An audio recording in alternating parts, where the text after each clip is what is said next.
all WrestleManias are created equal. Some are good, some are bad, some are mediocre, some are incredibly memorable because they're so good, some are incredibly forgettable because they're so bad, and some have the distinct pleasure of being so incredibly bad that they're now unforgettable. So today we're going to be tier ranking every single WrestleMania from WrestleMania 1 all the way through to WrestleMania 39, and we're going to rank them from Hall of Fame all the way down the trash. As always, don't forget to subscribe to this channel, ring that bell for notifications. If you're a wrestling fan, I know that you're going to fall in love with this YouTube channel because we always upload daily wrestling content. All right, let's jump into it. Because there are 39 WrestleManias to go through, I'm going to try and go through them fairly quickly so that this doesn't become an 80-minute video because I have a tendency to talk quite a bit. So let's start off with WrestleMania 1, the one that started it all, the one that really made the WWE differentiate itself from all the other wrestling organizations, the wrestling extravaganza, the biggest gamble that Vince McMahon had ever taken. He's on the record saying that if WrestleMania had failed, then most likely the WWE and most likely professional wrestling as a whole would have been a financial failure down the line as well. So this is an incredibly important moment in time for professional wrestling.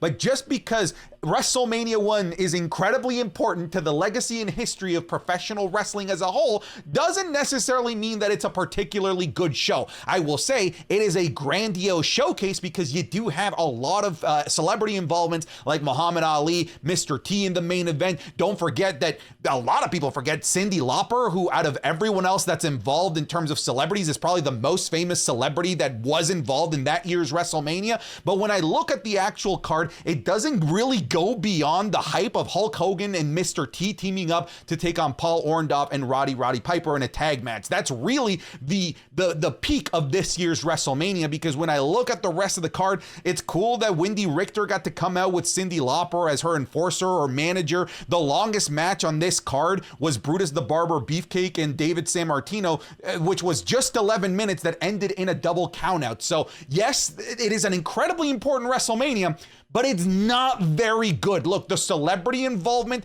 and I'm going to be a bit more lenient on it because it's the first ever attempt at a WrestleMania. I'm gonna put it in meh, but in any other circumstance, I'm probably putting it in trash. Now we're gonna stop being so nice because now we're gonna look at the mess that was WrestleMania 2, a WrestleMania that weirdly was hosted in multiple cities to the point where if you were at one particular location, you were treated to a shittier show than some of the other locations. For example, New York City only got a total of 3 matches that ran for a total, get this, of 12 minutes. And imagine buying a ticket, imagine watching that on TV unfold, and you get a total of 12 minutes of in-ring time at a WrestleMania. This show is a mess. At the very least, they tried something new, something different, but from the card all the way to the layout, the main event really didn't hit either. So this one's going in trash. Now let's look at WrestleMania 3. And fellas, now we're cooking. This is what WrestleMania is all about. This is a bit of a big flex, so bear with me. I got to interview Hulk Hogan a couple of months ago, and I talked about WrestleMania 3 with him, and I got to ask him about what he recalled about that day. And he talked so much about the electricity in the crowd that it was like nothing he'd ever felt before. It's something that dwarfed any of the 2 previous WrestleManias combined. And yes, like from a quality standpoint, Hulk Hogan versus Andre the Giant isn't particularly going to becoming a 5-10 star match, but it is what WrestleMania is all about. It is a showcase of immortals, the unstoppable force versus the immovable object, a guy that can't be beaten, that wins at all odds in Hulk Hogan versus the guy that hadn't lost in 15 years, the biggest draws in professional wrestling coming together to finally have a match. And again, even though in terms of quality, it's nothing particularly special, the electricity in the crowd environment during that slam and basically throughout the entire match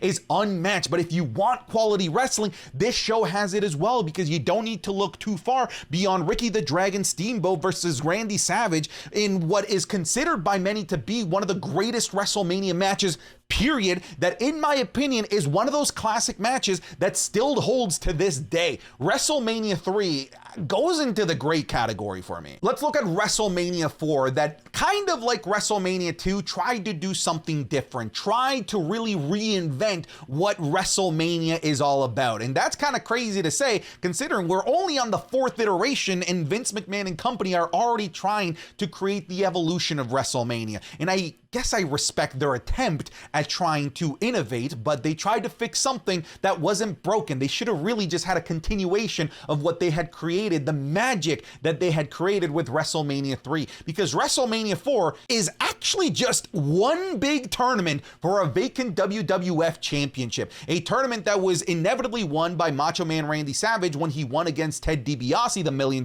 Man, but the entire card is just matches to move on to the next round, which typically had matches between guys that didn't really have a storyline. Really, the marquee attraction going into this WrestleMania was the sequel of Hulk Hogan versus Andre the Giant, which just ended in a double disqualification, so both guys didn't get to move on in the tournament anyway. So it was kind of a bit of a catfish, because they tried to advertise this as the sequel of Hogan versus Andre when it really wasn't about that. WrestleMania 4, in my opinion, even though Macho Man got to stand tall, also goes into the trash bin. Hey, I know this is a long video, but do you want even more wrestling content? Because you're gonna get even more wrestling content over on Patreon, patreon.com/SantiZap, where you're gonna get my recent watch along of WrestleMania 30, all 4 hours with footage over there. The Raw reviews, SmackDown reviews, the Wrestling is Cool podcast is already over there. There's an extra episode that you haven't seen. Go check it out, patreon.com/SantiZap. It'll be the top link in the description or the pinned link in the comment. There's over 700 people now on Patreon. It's growing like crazy.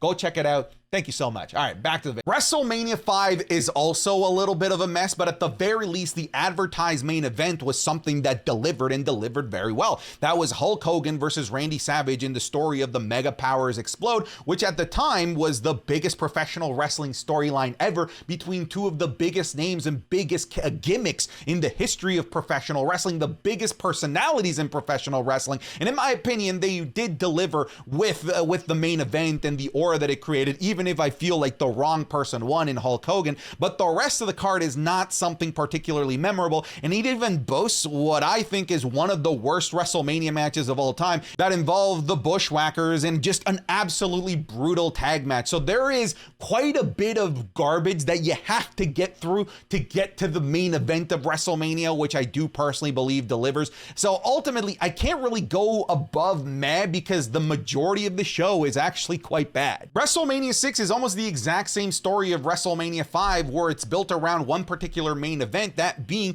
the match between Hulk Hogan and the Ultimate Warrior, a match that was a dream match at the time, and a match that in terms of hype really did deliver. The crowd was absolutely electric.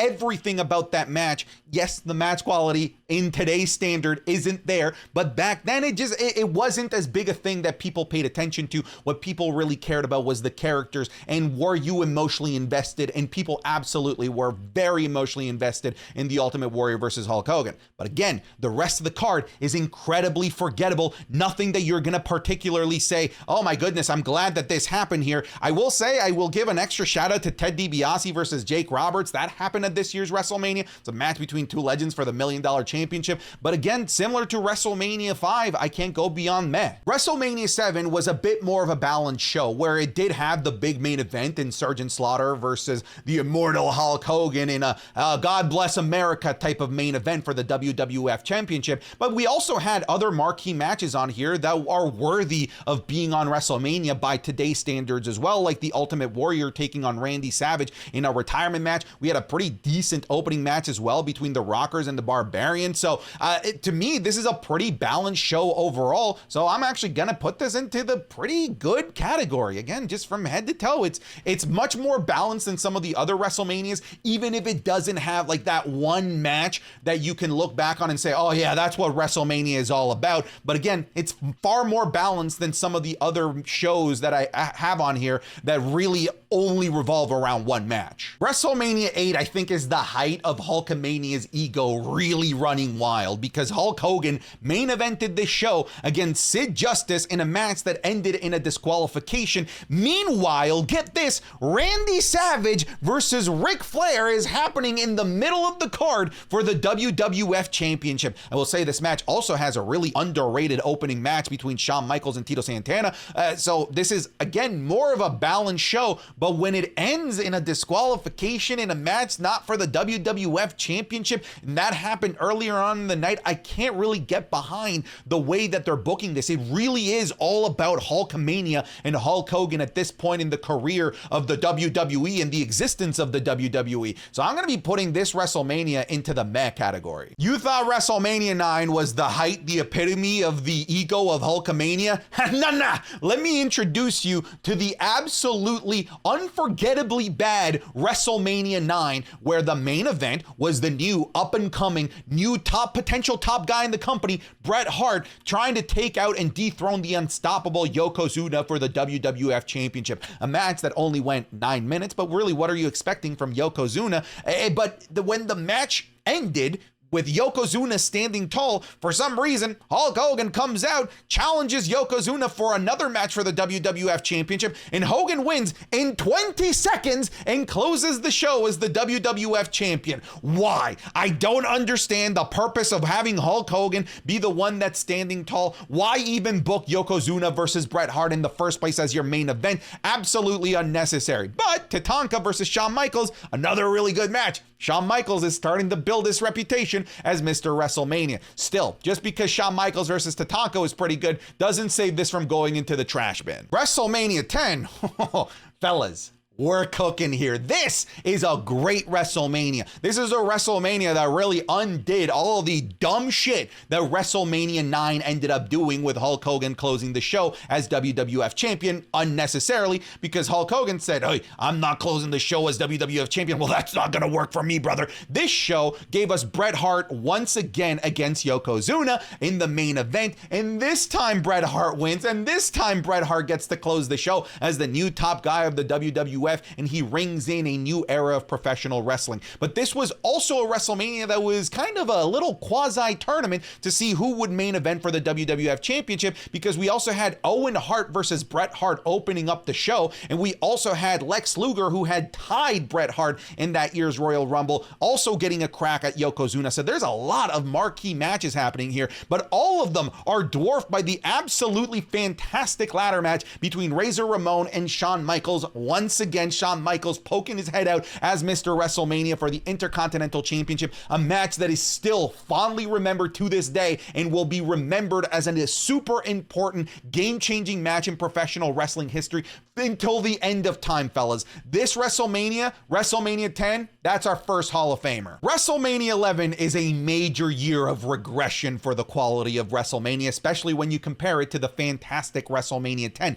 This is a year that for some reason the WWE decided to have the main event that was advertised in the actual main event of the show be Lawrence Taylor versus Bam Bam Bigelow. I love Bam Bam Bigelow. He's absolutely fantastic. And Lawrence Taylor, good for you. I love the fact that we're getting celebrities involved in matches. And Lawrence Taylor, to his own right, did a great job in this match. But there's no reason why basically an untrained professional wrestler in Lawrence Taylor should be main eventing the show, because even though it was good for what we were expecting from somebody like Lawrence Taylor, in the grand scheme of things, when you compare it to what should be main eventing a WrestleMania, it was still bad. Also, this show, when you look at it, didn't really have anything else that stands out. We had Bret Hart versus Bob Backlund, a Bob Backlund who had come back from a ridiculously long hiatus, a Bob Backlund that was really known in the early 80s. Diesel, Shawn Michaels, okay, that was fine. Diesel winning also, I didn't really particularly love that. Undertaker, King Kong Bundy, okay, sure. Razor Ramon versus Jeff Jarrett for the IC Championship was all right, but for the most part, this doesn't feel like a WrestleMania.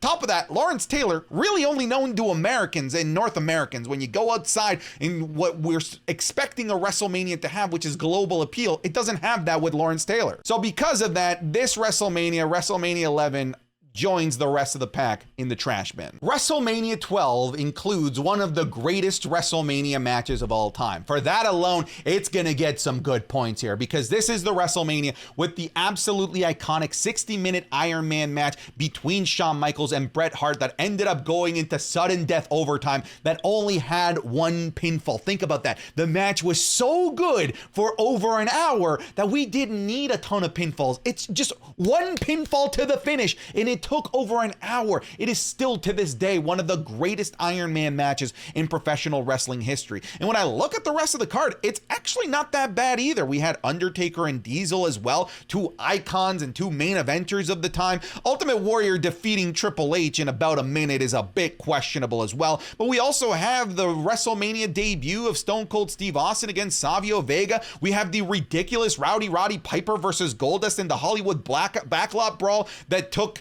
them all through the city. Honestly, it was a good time. I really had a good time with this WrestleMania. I think some people rate this lower. I have this one.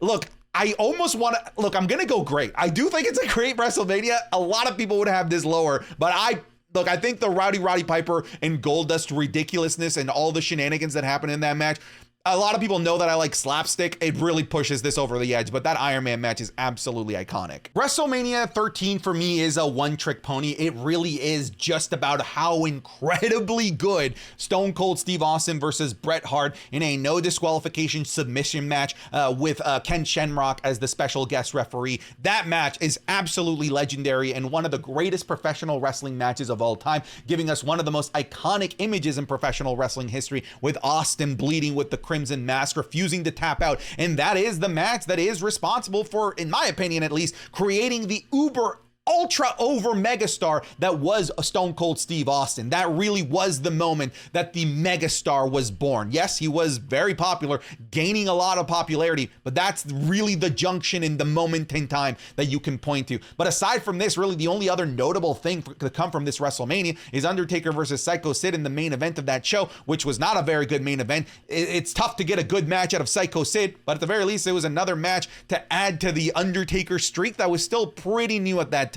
Look, honestly, Austin Bret saves this from being trash. It goes into the meh category. Look, I personally really like WrestleMania 14. It's a match that also had a huge celebrity involvement in Mike Tyson, who was the special outside enforcer for the WWF Championship match between Stone Cold Steve Austin and Shawn Michaels, in a match that was absolutely fantastic. You can probably still hear JR's voice. The Austin era has begun. This is an absolutely phenomenal match between two of the best to ever step in the ring in Stone Cold and Shawn Michaels, but this also has some really great matches on it as well, like the Undertaker versus Kane. Not only in terms of storyline was it an awesome storyline to have unfold at WrestleMania, but it was also a really freaking good match. And then we had the really fun Cactus Jack and Chainsaw Charlie versus the New Age Outlaws in the Road Dogg, Jesse James and Billy Gunn in a dumpster match, which was absolutely fantastic. Look, I like this WrestleMania. I don't think I'm ready to put it into the great category. It's like borderline great for me. Look, I'm going to put it into the good category, but now when I look at, I have WrestleMania 12 into the great category, I might have overrated WrestleMania 12. WrestleMania 15 to me is a bit of a mixed bag. I think it's not a particularly great WrestleMania. Maybe some people hold it in higher regard because it's the first time that we have Stone Cold and The Rock main eventing, the two stars that really evolved from the Attitude Era and really took over professional wrestling, having a no disqualification match for the WWF Championship. But this, in hindsight, is not even their best WrestleMania match. I would say it's probably their third best WrestleMania match, because 17 and 19 is better. But really, beyond that, when you look at the rest of the card, it's not particularly appetizing. You have the Undertaker versus Big Boss Man in a Hell in a Cell match, where the Undertaker murdered Big Boss Man by hanging him from the top of the cell, which was a very bad match, a really bad Hell in a Cell match.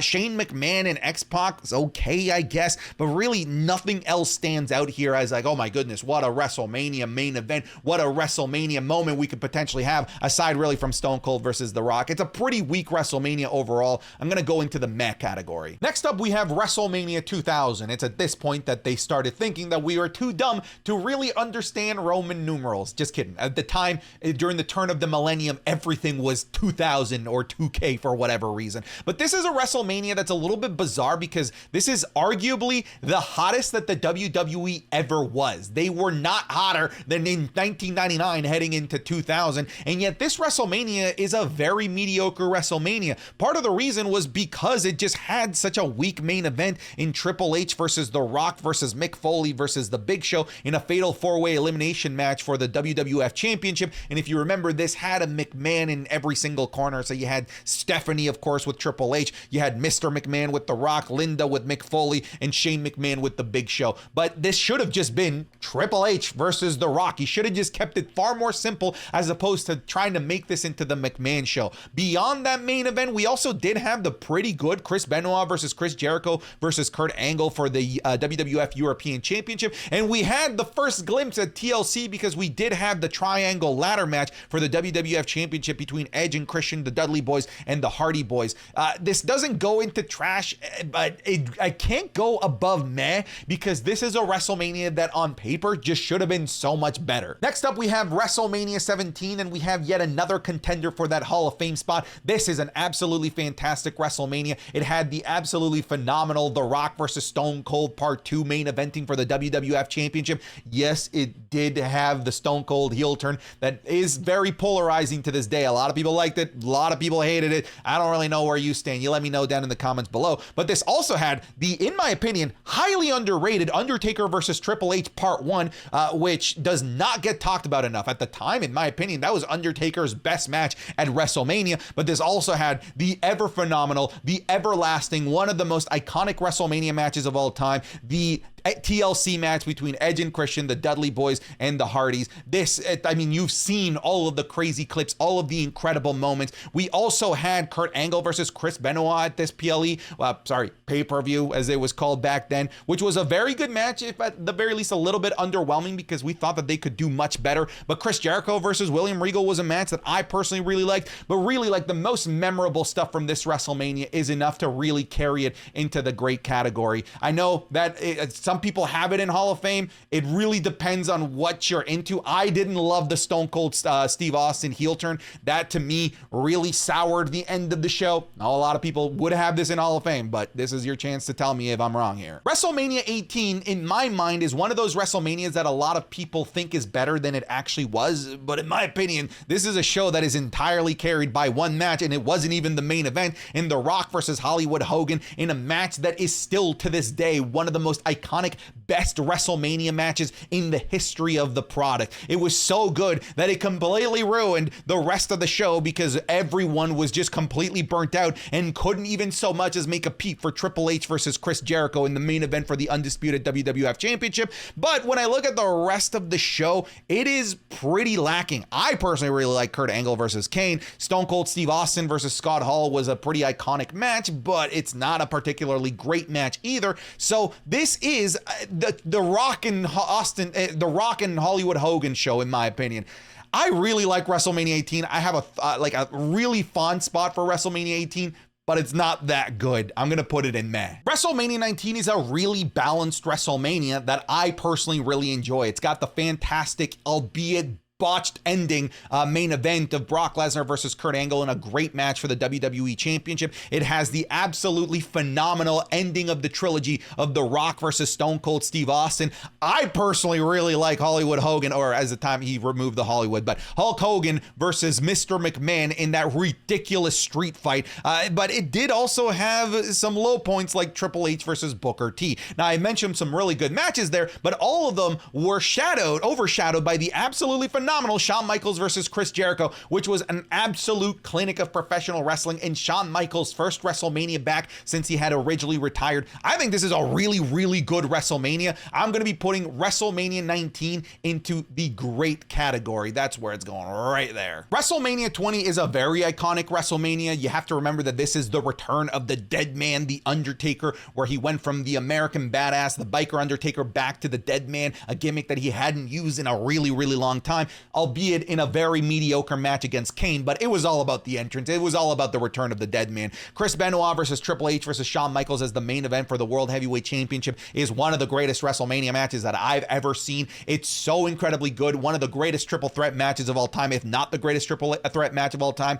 To me, Eddie Guerrero versus Kurt Angle is good, but I think it could have been so much better. But this WrestleMania, when I look at the rest of the show, nothing really stands out aside from maybe Christian versus Chris Jericho. That was a pretty good match in the ring, but everything else was mostly bad. Like, it had Goldberg versus Brock Lesnar, one of the worst WrestleMania matches of all time. For the most part, it is still a very, very good WrestleMania with mostly really good things. It is going to go into the good category, mostly carried by how good the triple threat match was. WrestleMania 21 really is the new era of professional wrestling. By the end of this night, we would have 4 bona fide megastars that were going to carry the rest of the Ruthless Aggression era in a post-Brock Lesnar apocalypse. We had John Cena being crowned as a WWE champion. We had Batista being crowned as a World Heavyweight champion. We had Edge winning the fantastic inaugural Money in the Bank ladder match. And we had Randy Orton give Undertaker one of his best streak matches. Here's the thing. Batista versus Triple H, it was okay.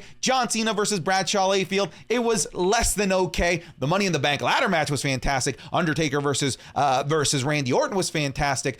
But what stole the show is Kurt Angle versus Shawn Michaels. Look, even though the two main events, like the crowning of John Cena versus Batista, aren't particularly amazing, matches like Rey Mysterio, Eddie Guerrero, Undertaker versus Randy Orton, Kurt Angle versus Shawn Michaels, to me, make this WrestleMania great, not the title matches. WrestleMania 22 is a WrestleMania that I absolutely adore because it's got something for just about any type of wrestling fan that you have out there. Do you like really technical wrestling? Well, you get Rey Mysterio versus Kurt Angle versus Randy Orton. Do you like matches between two megastars where a crowd is so fever pitch? You got John Cena versus Triple H. I haven't seen a crowd like that ever since. We also have the absolutely phenomenal Edge versus Mick Foley in that absolutely bananas street fight. We also have another street fight, no holds barred match between Shawn Michaels and Vince McMahon that was way better than it had any right to be. And we had a great, absolutely fantastic Money in the Bank ladder match. I put WrestleMania 22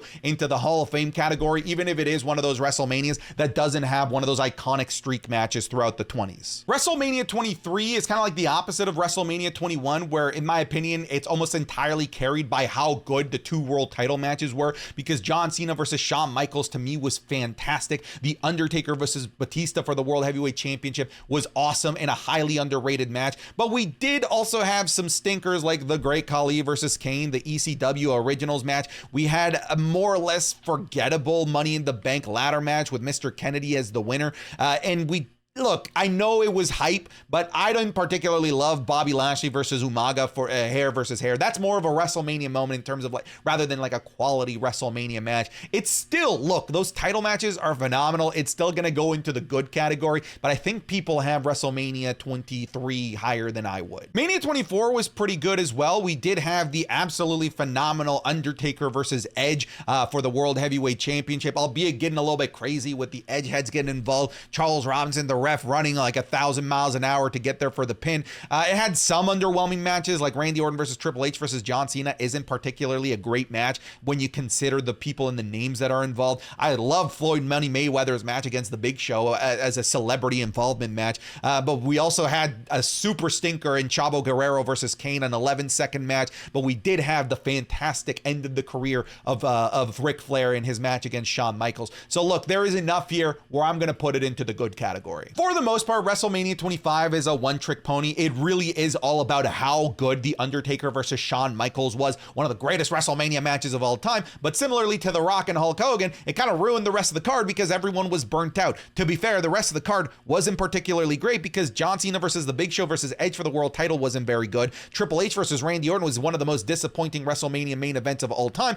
So really, aside from the streak match against Shawn Michaels and The Undertaker, you have the Money in the Bank ladder match. That's really about it. But look, I'm gonna put this, it goes above meh because of how good The Undertaker versus Shawn Michaels is, but it's not a particularly great WrestleMania. WrestleMania 26 to me is a continuation of disappointment of WrestleMania 25. Just like 25, it's a one-trick pony. It really is all about The Undertaker versus Shawn Michaels in another absolute classic, in my opinion, better than 25. I know that I'm in the minority there.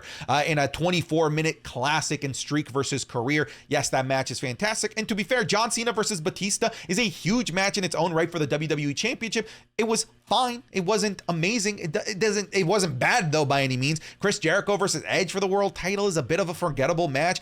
We also did have in this show a very forgettable Money in the Bank ladder match with Jack Swagger as the winner. So there's not really too much to latch on here, again, aside from The Undertaker versus Shawn Michaels. So it just goes like right beside WrestleMania 25. WrestleMania 27 can suck my balls. It can suck my balls until the end of time. I absolutely despise this show. Listen to this match on this card. It had Michael Cole versus Jerry Lawler with Stone Cold as special guest referee for 30 minutes. It is a 30-minute match. One of the worst WrestleMania matches of all time. Also included one of the worst WrestleMania main events of all time in the Miz versus John Cena match that ended in a double countout that had to get restarted again by The Rock. It did have a pretty good match between Cody Rhodes, Rey Mysterio. There was a really good Randy Orton, CM Punk. There was the absolutely phenomenal Undertaker versus Triple H. That match is an absolute classic. But then listen to this. We also have Big Show Kane and Kofi Kingston and Santino Marella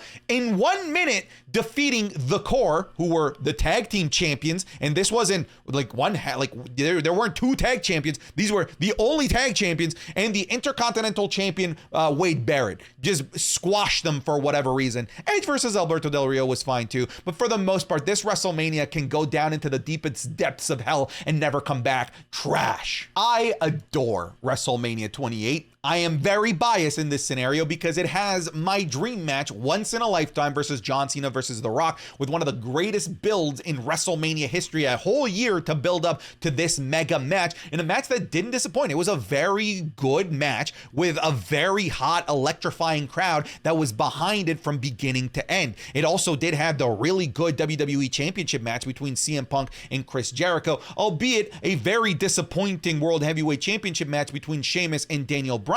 But it also had the absolutely mind-meltingly good Undertaker versus Triple H in the end of an era match. This WrestleMania to me is one of the best that I've personally gotten a chance to see live. This is a Hall of Famer WrestleMania. In my opinion, WrestleMania 29 gets way more hate than it deserves. Yeah, I get it. The Rock versus John Cena lost like the real allure, what made it special, which was the fact that it was once in a lifetime. We've now seen it again. So now the specialty of that match purely has to rely on how good the actual match is. And John Cena versus The Rock were never going to particularly put on an absolute clinic in the ring. On top of that, The Rock got injured real early on, but it had some other marquee matches like Triple H versus Brock Lesnar. I don't love that match, but that's a big match to have on WrestleMania. We also did have on this WrestleMania, we had the ridiculous matchup between Fandango and Chris Jericho, where for some reason Fandango ended up winning that. We did have the fantastic, one of the best streak matches of all time, the last really good Undertaker match of all time, The Undertaker versus CM Punk in a great streak match.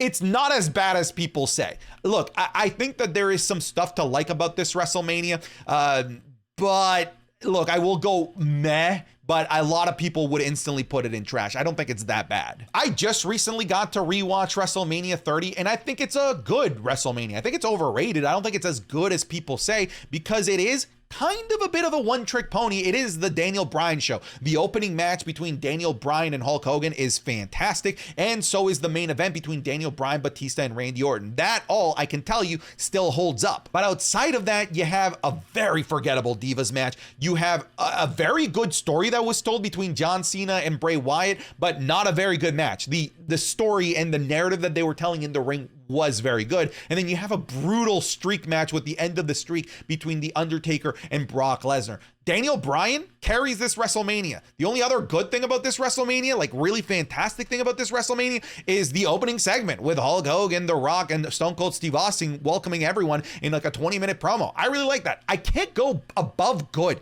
A lot of people think this is like a Hall of Fame, one of the best WrestleManias of all time. I just recently rewatched it, so this is like a pretty recent thought. I don't think it's as good as people think it is. WrestleMania 31 is that WrestleMania that had no business being anywhere near as good as it ended up being, because this was a WrestleMania that a lot of us thought was gonna be garbage, but we ended up getting some instant classics. We had the fantastic main event between Brock Lesnar and Roman Reigns, which ended up becoming a triple threat match in the heist of the century with Seth Rollins. We have John Cena versus Rusev. I've really enjoyed. Rusev came out in a freaking tank, and it was the start of that John Cena championship reign. We had the fantastic Randy Orton versus Seth Rollins with a beautiful RKO from out of nowhere. I personally really like the ridiculousness of Sting versus Triple H. I love how ridiculously overbooked that was, with the NWO getting involved, DX getting involved. I do think that the wrong person won, but I digress. But then this also has one of the best openers in WrestleMania history in the ladder match for the Intercontinental Championship, and really the return to triumph of Daniel Bryan in a fantastic ladder match. This is a just nutty good show. This is a Hall of Fame WrestleMania. We are about to get into a nasty stretch of bad WrestleManias, and it starts off with WrestleMania 32, an incredibly boring, super long, unnecessarily booked main event between Roman Reigns and Triple H. No one wanted any of these guys main eventing WrestleMania. We got The Undertaker versus Shane McMahon in a match that didn't matter, that had the most ridiculous storyline that I've ever seen. It did have Shane McMahon jumping from the top of the cell, so that was pretty cool, I guess. Brock Lesnar versus Dean Ambrose, one of the most frustrating matches in WrestleMania history. Chris Jericho versus AJ Styles, a match that was fine, but for some reason Chris Jericho beat AJ Styles. That didn't make any sense. Listen, from head to toe, this is just not a good WrestleMania. The only thing that I can really look at and say, I like this, it was Charlotte Flair in the triple threat match against Becky Lynch and Sasha Banks for the inaugural WWE Women's Championship, as they killed the Divas moniker as a whole. So that was good. But this is a quintessential trash WrestleMania, and it's gonna have some friends here real soon. WrestleMania 33 is slightly better than WrestleMania 22. It still has an absolutely brutal, unnecessary main event between Roman Reigns and The Undertaker that went on for 23 minutes with a very unfortunately out of shape Undertaker. It was just so slow. It was so boring, and frankly, it was meaningless because the Undertaker streak was already killed and dead. So I don't know why they're really having a matchup to begin with, frankly. It also had Brock Lesnar versus Goldberg, which wasn't fantastic, but it's a pretty good match. Frankly, way better than it has any right to be. We had the return of the Hardy Boys. That was pretty hype. Kevin Owens versus Chris Jericho was a bit of a letdown. AJ Styles versus Shane McMahon was probably the best match of the night. Unnecessarily good. Listen, this isn't as bad as 32. I think a lot of people have 33, 32 like a right back to back. 33 is nowhere near as bad. I'm putting 33 into the meh category. We're on to WrestleMania 34, and I hope you like unnecessary Roman Reigns main events that no one wants. Like this year, WrestleMania 34 had Brock Lesnar versus Roman Reigns in a main event that nobody wanted. Nobody wanted Brock Lesnar to retain. Nobody wanted Roman Reigns to win. Hell, I guess we wanted Roman Reigns more than Lesnar, because at the very least Roman Reigns would be on the show. But Brock Lesnar won for some weird reason. AJ Styles Nakamura was one of the biggest letdowns in WrestleMania history, unfortunately. At least it had the return of Daniel Bryan. Undertaker versus John Cena is one of the most insulting matches in WrestleMania history. Charlotte Flair versus Asuka was pretty good. Seth Rollins versus The Miz versus Finn Balor was pretty good as well. But this was also like that one WrestleMania that really started the trend of ridiculously, unnecessarily long WrestleManias. I think that WrestleMania 34 is up there with 32. A lot of people think that 32 is like the peak of garbage. I think 34 is like right next to it. I think 34 is worse than people they should be giving it credit for. WrestleMania 35 is an aggressively okay show. It did have a very important and memorable main event in the women's triple threat match between Charlotte Flair, Ronda Rousey, and Becky Lynch. But because this was a nearly 8-hour show, this main event didn't start until like 12:30 at night on the East Coast. God forbid being European and having to stay up till like 6 a.m. to watch that match. At the very least, this wasn't another Roman Reigns main eventing repeat. This did have a pretty decent match between AJ Styles and Randy Orton. For some reason, Samoa Joe versus Rey Mysterio, they only let that match go on for 58 seconds. Roman Reigns versus Drew McIntyre, at the very least, wasn't a 35-minute Roman Reigns match. I did like the opener between Seth Rollins and Brock Lesnar for the WWE Universal Championship, but really, aside from that, there's not too much to cling on for this show. I can't really go above meh. I do think it's better than 33, but I think part of what makes this bad is just how long this show was, because it's so hard to really stay focused for the entirety of the nearly 8 hours. You know what? I forgot about Kofi Kingston versus Daniel Bryan when it comes to this show. So look, I'm putting this into the good category. I don't know how I didn't remember how good that match was. That is one of my favorite WrestleMania matches of all time. Look, it's just a very unbalanced show. There's a lot to like, a lot to hate as well. So look, I think like right in the middle. I'm going to put this into the good category. I did feel like 35 was starting to get WrestleMania out of that rut that it was in from 32, 33, and 34. Listen, I have a special place in my heart for WrestleMania 36, even though it's a objectively very, very bad show. But it was a very important show to have during the pandemic when no one knew what the hell was going on. No one knew how long we were going to be stuck indoors and everything else was canceled. But WrestleMania, even without fans, continued to push forward. So I will always be appreciative of the WWE for continuing on with WrestleMania 36.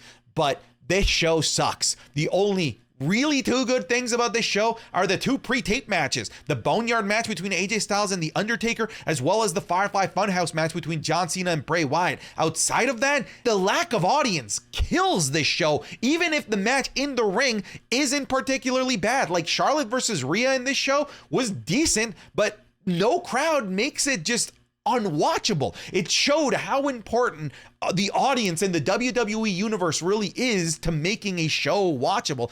I have to put 36 into the trash, but I commend them for their effort. WrestleMania 37 felt like a return to form. It's not a particularly fantastic WrestleMania, but it has two really good main events. This has the fantastic Bianca Belair versus Sasha Banks in the main event of night one of the best women's wrestling matches at WrestleMania ever. We also have the highly underrated, incredibly good Roman Reigns versus Edge versus Daniel Bryan for the WWE Universal Championship. But there's also some other gems in here. Like if you go rewatch Sheamus versus Riddle, it's a pretty damn good match. And so is Kevin Owens versus Sami Zayn. And let's not forget about the forgotten little gem that was Cesaro versus Seth Rollins and the unnecessarily good Bad Bunny Damian Priest versus Miz and John Morrison. So there's some pretty good stuff to latch onto when it comes to this WrestleMania. I think overall, it's a pretty solid show. And look, I'm also very fond of this WrestleMania because it's the WrestleMania that brought back fans. It's a pretty good show. I can't quite put it into great,